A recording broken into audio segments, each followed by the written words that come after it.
Bueno, ahora vamos a ver de la reproducción sexual, específicamente la meiosis, que es uno de los procesos más importantes en el análisis genético, porque es donde se produce la justamente variabilidad genética y distintos tipos de gametas de importancia, por supuesto, en la genética.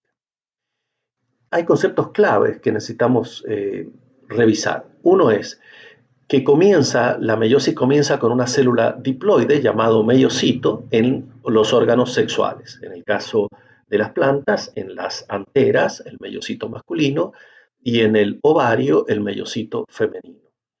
Esta célula llamada meiocito eh, por supuesto, empieza un proceso de ciclo celular en que después de la síntesis se copian dos pares de cromátidas hermanas. O sea que tiene el proceso de síntesis, que lo hemos visto en el ciclo celular, en el que al replicarse el ADN se copia en dos cromátidas hermanas con la misma información genética. A su vez, eh, se divide dos veces dando lugar a cuatro células haploides. O sea que hay dos divisiones celulares que integran la meiosis. Una llamada meiosis 1, que es la reduccional, y la meiosis 2, que se llama ecuacional. Y al final de la meiosis 2 obtenemos cuatro células con el número reducido de cromosomas, o sea, con la mitad del número de cromosomas original, y son cuatro células haploides. El proceso de la meiosis tiene distintas etapas y una etapa importante es la profase de la meiosis. En la profase tenemos 5 etapas en que la primera, en el leptonema, comienzan los cromosomas a hacerse visibles, a compactarse, digamos, a tomar una forma más compactada, se hacen visibles al microscopio óptico. En cigonema se aparean los bivalentes. Los bivalentes son los cromosomas. Tenemos, como saben, dos juegos de cromosomas, uno originado en la gameta paterna y otro originado en la gameta materna. Cuando se produce la fecundación, tenemos dos juegos de cromosomas, ¿no es cierto? En el caso del ser humano, que tiene 46 cromosomas en total, una célula somática, 23 vienen de la gameta femenina y 23 de la gameta masculina cuando se produce la fecundación y de ahí se produce la mitosis. Bien, entonces nosotros en cigonema lo que tenemos son dos, en este caso tenemos una célula con dos pares de cromosomas. Acá tenemos un juego de cromosomas con los dos homólogos que se aparean en bivalente y el otro juego de cromosomas. Entonces forman bivalentes que son el apareamiento de homólogos. En paquinema ya se forma lo que se llama tétradas un poco, pero es porque están las cuatro cromátidas de los bivalentes, que es lo que se indica en esta imagen, y se produce el entrecruzamiento o quiasma, que en diplonema se ve claramente que hay un entrecruzamiento de cromátidas hermanas, en realidad de las cuatro cromátidas, dos intervienen en el entrecruzamiento, dando origen a la primera variabilidad genética importante, que es el intercambio de cromátidas producto del quiasma. Y ya en diacinesis es la terminalización, que es donde prácticamente ya se han intercambiado las cromátidas hermanas.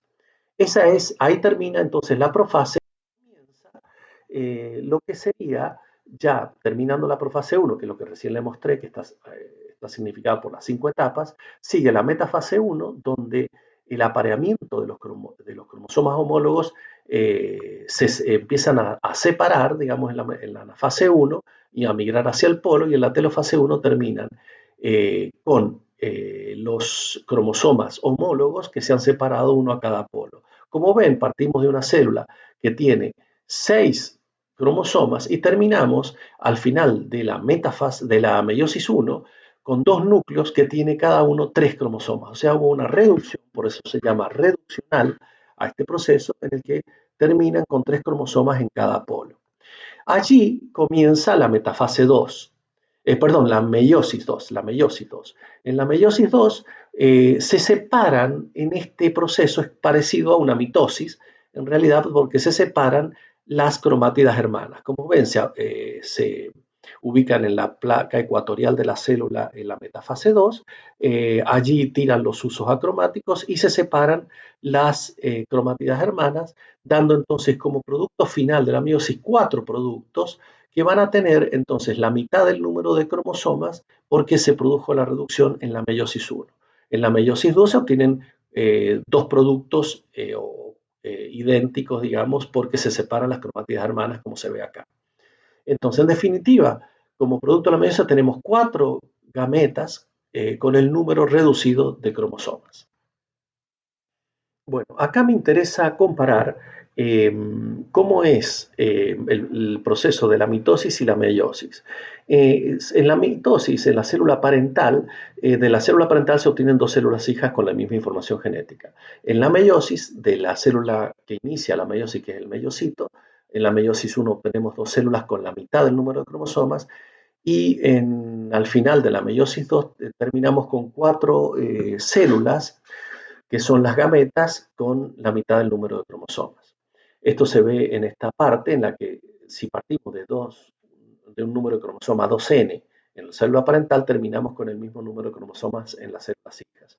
En cambio, en la meiosis, partimos del meiocito 2n y terminamos con 4 gametas que van a tener n número de cromosomas, o sea, la mitad.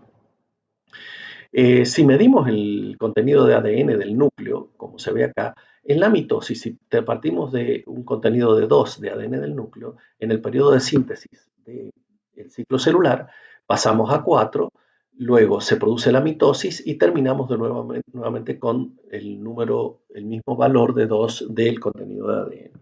Sin embargo, en la meiosis, si partimos de 2 en el meiocito, en la síntesis se duplica a 4, en la primera meiosis se reduce a 2 y en la segunda meiosis se reduce a 1. O sea que terminamos con un valor de 1 en cada célula o gameta que se produce de las 4 cestas que obteníamos. O sea que se reduce el contenido de ADN a la mitad de acuerdo a la célula original.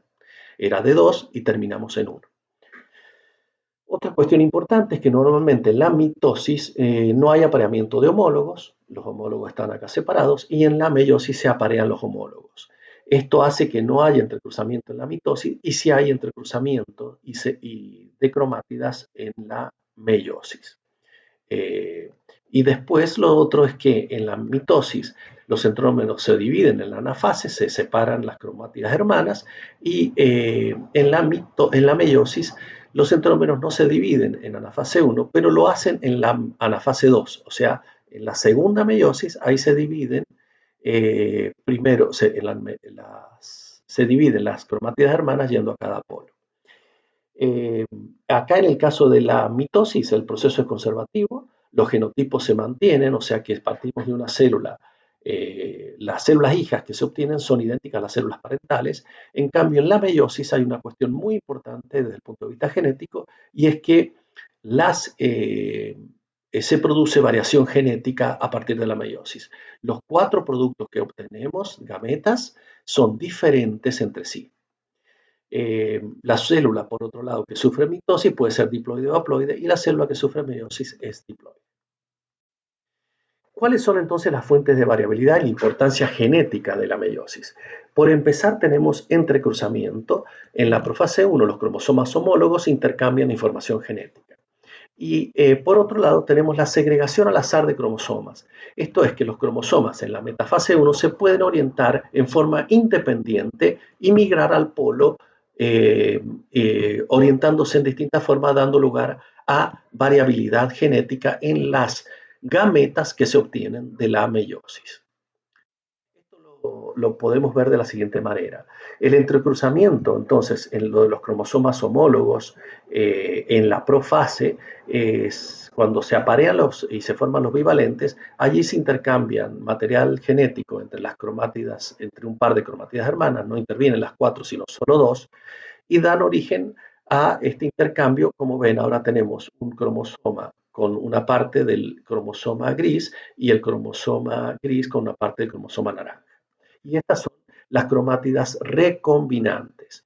Estas cromátidas, como ven, no intervienen, o sea que tenemos un 50% de cromátidas parentales, que son estas dos, y un 50% de cromátidas recombinadas, que son estas dos. Esto es muy importante porque está originando variabilidad genética y esto lo van a ver, y recuérdenlo, cuando veamos el ligamiento genético. ¿Cómo es la segregación al azar de cromosomas? Si en la metafase 1 los cromosomas se ubican de esta manera, por ejemplo, acá tenemos una célula que tiene dos pares de cromosomas. El uno materno, el uno paterno, el dos materno y el dos paterno. Si se orientan, estos son cromosomas homólogos, ¿de acuerdo? Si se orientan de esta manera, va a dar como producto al final de la telofase 1, al final de la meiosis 1, dos células, una que va a tener el 1 materno y el 2 materno, estos dos, y otra célula va a tener el 1 paterno y el 2 paterno. ¿Mm?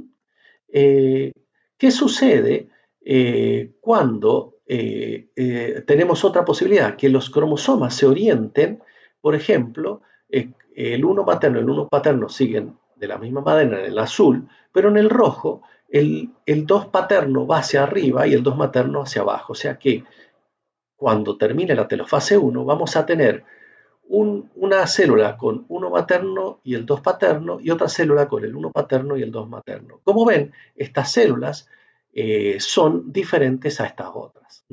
O sea que si al final del total de la meiosis tenemos todos estos cuatro productos, vamos a tener un cuarto de cada uno de ellos y ven que cada gameta es diferente.